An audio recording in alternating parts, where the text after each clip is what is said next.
I'd like to now recognize Ms. Togochog. Senbeno, is this on? Oh, okay. Senbeno and greetings, ladies and gentlemen. My name is Temulun Togochog. I'm 17 years old and a US-born Southern Mongolian human rights activist working alongside my father, Enkibatu Togochog, director of the Southern Mongolian Human Rights Information Center. My parents live in exile here in the United States, and as a result, I have never been able to visit my homeland. I have never met my aunts, uncles, cousins, or nieces and nephews. I have never celebrated Chagansar, the traditional Mongolian New Year, with my relatives or learned many of their customs firsthand. My parents have not returned to Southern Mongolia to attend family weddings or funerals, nor to say their final goodbyes to loved ones. Despite these challenges, my parents have worked tirelessly to preserve our language, culture, and traditions. When I was younger, they sought out Mongolian babysitters to help teach me and my sister our mother tongue. This was no easy task, as there were few Mongolians in New York, but still I was fortunate enough to learn some Mongolian from the babysitters they found. As I started school, time at home and opportunities to learn Mongolian diminished, even though my parents consistently spoke Mongolian at home. Southern Mongolians used the traditional script written vertically from top to bottom, a script with over 800 years of history. This script was not easy to learn, so my parents arranged for a teacher from independent Mongolia to teach me and my sister the Cyrillic Mongolian script. In the summer of 2018, my father took us to a children's camp at the Mongol Tibetan Buddhist Center in Bloomington, Indiana. It was a rare chance to speak Mongolian, sing traditional songs, cook Mongolian food, and play with other Mongolian children, mostly from the independent country of Mongolia. It was a pleasant experience that gave me a glimpse of what it might be like to return to Southern Mongolia, my home country. However, one painful memory stands out to me. Some Northern Mongolian children ridiculed our Southern Mongolian accents and called us quote-unquote Chinese.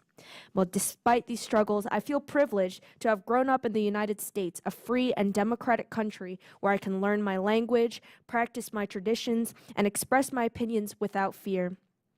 This stands in stark contrast to the millions of Southern Mongolians who face repression and denial of basic rights. Over the past 7 decades, China has encouraged large-scale Chinese migration into Southern Mongolia, reducing the ethnic Mongolian population to only 18% of the region. This has not only displaced us from our land, but has also eroded our culture and way of life.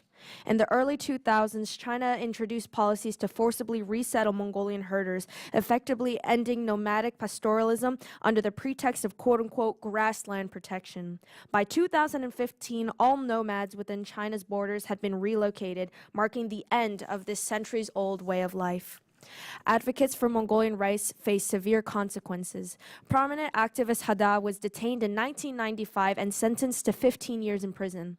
Despite completing his sentence, he was held for an additional 4 years and has been under house arrest since. His wife has been arrested multiple times, and his son was imprisoned at just 17 years old. The family remains under constant surveillance. Other activists have faced similar repression. In 2020, Yan Jundulam was sentenced to 3 years in prison for defending herders' rights and advocating for the Mongolian language. Dissident historian Lamja Borjigin disappeared last year after being deported from the independent country of Mongolia. Since 2020, the Chinese government has effectively removed the Mongolian language from the education system, replacing it with Chinese as the sole language of instruction. Mongolian language books and publications have been banned, and Mongolian signs and symbols are being removed from public spaces. Authorities promote quote-unquote patriotic education to enforce loyalty to the Chinese nation and Communist Party. In September of 2020, many Mongolians, particularly students, protested these policies through school boycotts and strikes. Approximately 300,000 Southern Mongolian students joined the movement. The Chinese government responded harshly, detaining and placing under house arrest an estimated 8,000 to 10,000 people. The Chinese government's systematic oppression and erasure of Mongolian language, culture, and identity is fueling a surge in violence and hatred from the Chinese population toward local Mongolians in Southern Mongolia. In a recent heartbreaking case, a 9-year-old Mongolian girl, Hera, was brutally beaten by her Chinese teacher for struggling with Chinese language homework. During the assault, her ear was torn open and began bleeding profusely, requiring emergency treatment at a hospital. This shocking incident is not an isolated case, but part of a disturbing and larger pattern of abuse faced by Mongolians in Southern Mongolia. Given these deteriorating conditions, I respectfully urge the committee and the U.S. Congress to consider the following recommendations. Number 1, nominate Hada for the Nobel Peace Prize in recognition of his lifelong struggle for Southern Mongolian rights and his decades of imprisonment and house arrest. Number 2, urge the U.S. Agency for Global Media to act on the Congress's recommendation to establish a Mongolian language service in Voice of America. Number 3, support the swift passage of the Southern Mongolian Human Rights Policy Act introduced by Senators Merkley and Sullivan. Number 4, assist Southern Mongolian communities, both in Southern Mongolia and in exile, in preserving their language, culture, and identity. Thank you for your time and attention. Thank you so very much. I'm sure your dad is very proud. We certainly are. That was tremendous testimony, and thank you for the recommendations. They were fantastic.